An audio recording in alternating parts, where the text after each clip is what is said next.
Star Barbie doll comes with their own stand. Ken doll and Ferrari car sold separately. You put car together. New from Mattel. Hey, this is Jim of Animateducated, and I'm talking to Jon McClenahan, who was kind of like my first mentor, I guess you could say, as in animation. And so here you are. I hope this connection stays solid because okay. Like every time a woodpecker flies past, I'll lose the internet connection. Oh, okay. So well, if that hopefully happens, this will go. We'll try to talk fast or something. But I remember back in Chicago when I was at Columbia College. That's when you kind of came around. I think I would just graduate or something like that, and we both worked at a place called Sione Artworks. That was Right. Ray Sione was like the owner of it, and he got a contract with Disney Educational to do a bunch of Figment, the Dragon with Billy Barty as Figment. Come and join me in my travels through the pathways of the mind. When you use imagination, there's no telling what you'll find. I'm Figment, I'm a dragon. I read and learn and play. Sounding sounds, feeling feelings. What a way to fill a day. I'm a master of illusion, doing things that you can't see. When I smell a pink petunia, it turns into a bee. I open books and jump into them. There's a world of magic there. When you add your own 5 senses, there is nothing you can't dare. I'm Figment, I'm a dragon. I read and learn and play. Sounding sounds, feeling feelings.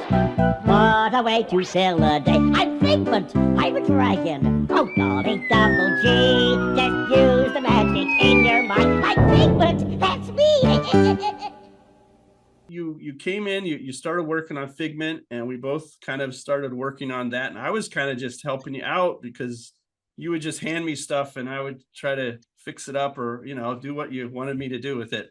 And then things that came out of that, mainly it was a bunch of drawings that we both did, just showing how frustrated we were with the situation.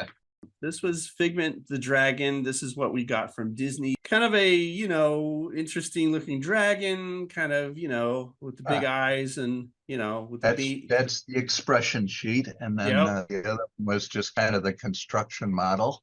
Go over Donald's hand is kind of like this and Pluto's hands like that. And then they had a whole merchandising where I guess they were going to make a bunch of dolls. And so all this information you were given. And then you started this, you showed how to make your drawing of Figment. And so this was kind of your basic construction steps and kind of little notes about that. And then the final cleanup version, which is kind of like this. During this time, I remember we had they were drawing it, animated. They didn't like the head. There were 2 producers from Disney. They had some criticism about making the eyes too big or something. You actually drew a drawing here of like, this is what he looked like, all this stuff. So you kind of went through it and tried to show them how this is, this is how he fixed it.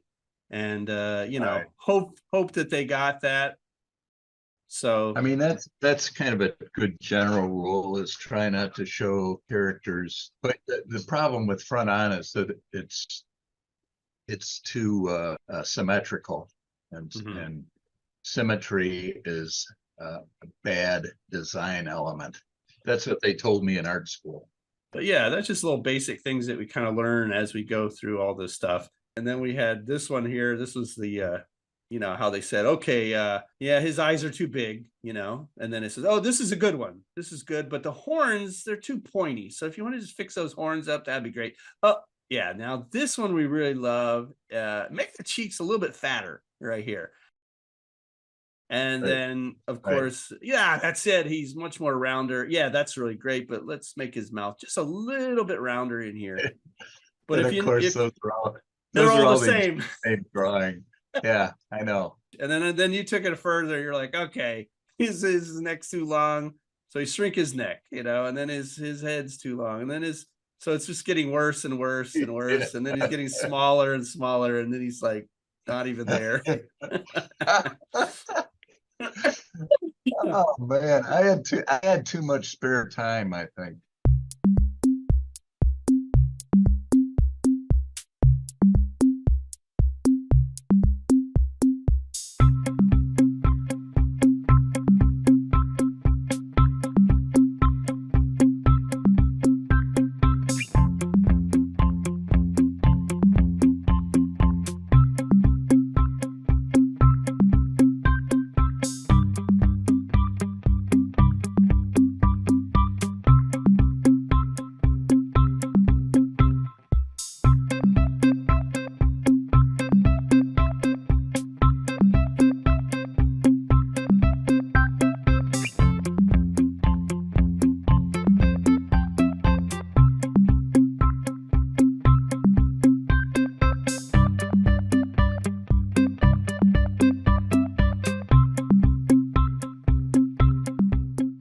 I really enjoyed the work I did with Warner Brothers and just about everybody else. But I mean, the thing about Disney is it's just they take it so seriously. And I mean, I have utmost respect for Walt and the heritage of the Disney machine. But I feel like it kind of lost its way at some point. I mean, look, they still do great stuff. I just don't. I'm just glad I was never the one doing that.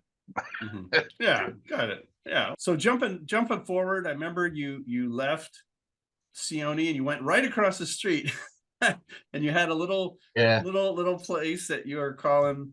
I don't know if it was StarToons yet, or maybe it was you were starting to work there, or you're just doing freelance stuff for Warner Brothers.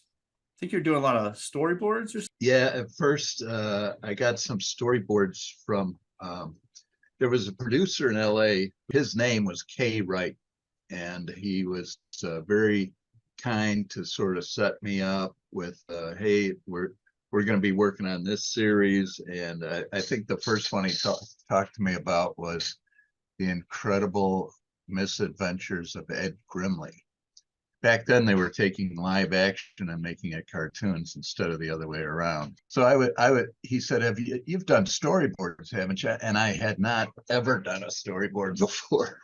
So, but I just said, yeah, sure. So I worked with them, and I passed my test. I mean, I tripped a few times. There were things I didn't do right, but I was doing some storyboards, and so we got through that first season, and I don't know, I did 5 or 6 storyboards, and then the next year they took the other guy from Second City TV, John Candy, and made a series out of him, Camp Candy they called it, and so I did a couple of storyboards for that. But yeah, I was working on my own. I had gotten to the point, I don't need to really go into it, but needed to part ways with Sione. And so I thought, well, I told the story on the other interview, but I'll tell you again. I thought, after I got back from Australia, one of the things I really missed about America was hot dogs. And Chicago had great hot dogs. So I thought, and I'm a little bit of a hot dog when it comes to animation. So I'll call my new studio Hot Dog Animation.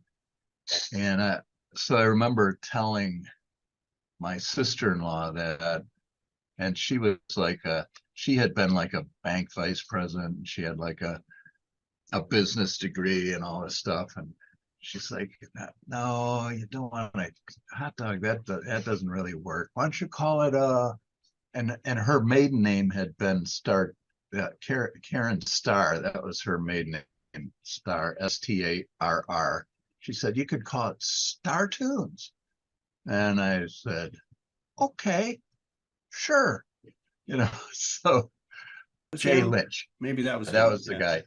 And he did a logo for me for $60, which was awesome. I have this. I don't know if this is. You remember that? Yeah, right. And that blonde with the star. She was sort of like going to be our star. That's the kind of chair I was using. The next time I met you, you were in Homewood. You had already come Right. up with StarToons, and you'd moved in to this actual building, and I think that's when I started, was we're working on like the Looney Tune, the Tiny Toons Christmas special, or They gave us that because they were working on developing Animaniacs, and they so they were not really ready to give me any more series episodes, but thankfully Tom Ruger really liked our stuff, so he wanted to keep us busy, and he knew that I had a studio full of people I needed to keep fed, so he threw the Christmas special at us for Tiny Toons. So there you go. I think I remember because he was saying, yeah, you're going to need to ramp up for Animaniacs because we're going to really want you to do a lot. And so I started, going out and looking for anybody who was available. And I think you were available at the time, so I was happy to get you. Yeah. So I came in, and then I think it was that, and then I just remember it was just a lot of stuff that just kind of started hitting. We do that, we do those scenes, and then that got made, and we're like, oh, we actually got on TV. Wow, and I think at the time you were actually trying to figure out a way to do commercials because we were in Chicago and there's a lot of animation commercials being done. And I remember you put this together. I remember that. Yep. And you were trying to use this to kind of explain to art directors, what is animation and what is this. So you kind of went over all this, like, explanation about costs and things like that. You've got a lot more of my stuff than I have. But then I love this one. I mean, this whole, like, this is revisions, da da da da da, and then you kind of add this little a drawing that needs revisions. Yeah, and you thought animation was fun. Yeah, all of us knew that these young art directors didn't know what they were doing, but I made the mistake of thinking that they wanted to know what they were doing. And so I thought, this is a good chance to educate them on the process. And that went over like a lead balloon. That it was not a good idea. I mean, the thing is, I always thought, animation can be a lot more efficient than it traditionally is. And it's just because of people not really understanding that, you want to try and make your decisions beforehand so that the artists know what they're doing. But unfortunately, the powers that be just want to keep guessing at it and then revising it as they go, and that's just kind of part of what makes it so expensive nowadays. But I hate to say it, but I thought, if I can have fun working, making money and having fun at the same time, that's my dream. And so that's why I didn't do too many commercials and work with advertising agencies or Disney.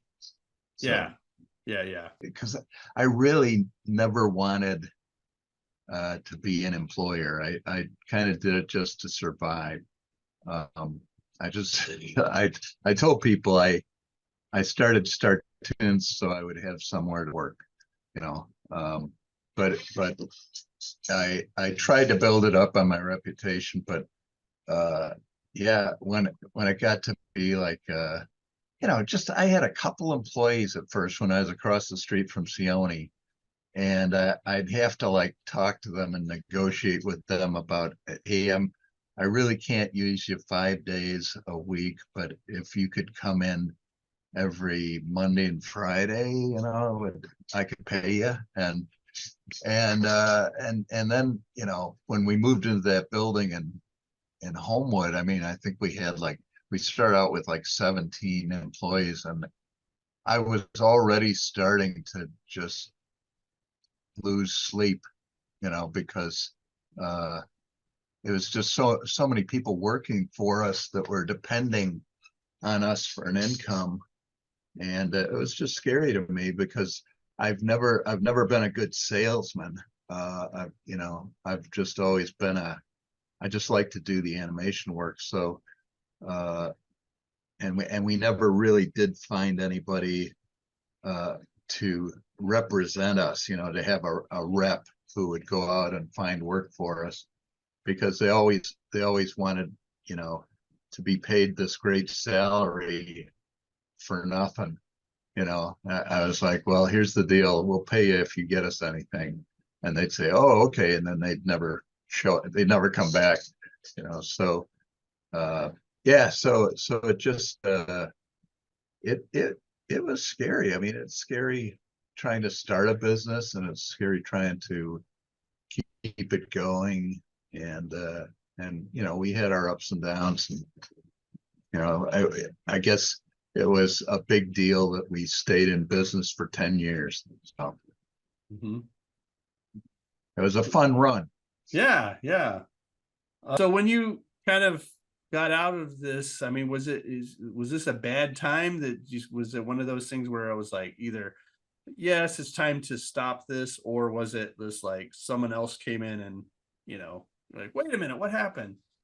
The greatest thing about StarToons was most of our work was for Warner Brothers, but that was also a problem because around 1999, 2000, Warner's was bought out by AOL, and they had a complete changeover in their management. And at that time, they let Ruger go, and his boss, Jon McClenahan, had, I think, already left. And so it was just a big changing of the guard. And they told me they were going to start doing all of their animation with Flash at that point, which I thought they were crazy. I thought that was just such a bad idea. But anyway, so yeah, so at that point we just had to find a way to just it was like, it was obvious we were not going to be able to sustain our level of production at that point. So we let some people go, and then at one point I just had to make this big sad announcement that StarToons is done, and we can't even pay you. So it was, that was really bad. That was my nightmare coming true, because you always want to think you're going to be able to keep paying your employees and keep them, and I know what it was like to not have a job and not have any money. And so I felt for them. I felt real bad. We're not supposed to be talking about feeling bad, though, are we? We're supposed to be talking about cartoons. I guess we should start to talk something funny, cartoony. Yes, something more cartoony. Yeah. So I did notice that you did a couple shorts with the Fat Cats. I remember you were trying to put that out there. Yeah, so Cartoon Network, I don't know when they started. I think it was around 19. I don't really remember, but they were going to put out these What a Cartoon things, and they were going to just have independent studios produce them, and then they would do 38 or 39 of them. I don't know why they picked that number, but that was it. And so we started putting together ideas for a cartoon. We came up with Fat Cats, which Tony Cervoni and Spike Brandt kind of co-created. And then by the time we got the green light on it, they had already left us. So look, we paid them to do it, so we owned it. Yeah. But yeah. I just thought it would have been best if the creators had been in on the production process. But we had some new animators on that, and then I did as much of it as I could. But Anyway, I think those were also supposed to be 6 minutes and 40 seconds long exactly. Wow. And so that we had to kind of time it out and, you know, cut some stuff, cut some gags and whatnot. But that I was very happy with the way it turned out, but they did not opt to make it into a series. And several of the cartoons they chose were actually done in-house, so they weren't really they were done at Hanna-Barbera, but somehow they said, yeah, but these are independent productions, you know. But they had their guys, and then Gendy Tartakovsky had one, and he had Dexter's Lab, and Van Partible did Johnny Bravo. And then there's a great animator from San Francisco, and now I can't remember his name, but he did Cow and Chicken, and he's really a great animator. Dave Feist, that was his name. Dave Feist, Feiss, and gosh, just a terrific animator and really funny stuff. And so it was one of those months where you're kind of glad he got it. But I thought Fat Cats could have done all right. But anyway, yeah, so we did Fat Cats, and we did a couple other projects, one of which the guy didn't pay us for, which didn't make things good. You know, we were already worried about, you know, finances, and then this guy kind of stiffed us, which is another problem with businesses. You know, you got to collect the bills, right? Got to collect what people owe you. So I was gonna go out there and in a black leather jacket and sunglasses and brass knuckles. And you're pretty tall, so you'd be pretty I'm threatening. big enough, so I figured I could scare them, you know. But, but I couldn't afford the airfare. So. Oh, jeez. Yeah. Well, there you have it. I hope you enjoyed that interview with Jon McClenahan. I apologize for the quality of the video there, but John's living in the country, and his internet's a little bit different than our internet. Anyway, I hope you enjoyed the interview and all that. Also, I want to let you know that we're doing a new thing here called Animating Stuff. And it's going to be a live streaming event. You can find out more details if you go to the community tab on this channel. Basically, all I'm doing is just going to be animating stuff and answering any questions you might have about animation for about an hour or so. At least that's what I want to do. And if you enjoyed this or any of the other videos here on the channel, please, if you haven't subscribed, press that button to subscribe. And if you'd like to see more videos, you can look here. I've got this one here, and I got this one over here. They're pretty good. And otherwise, we'll see you next time on Animated Educated.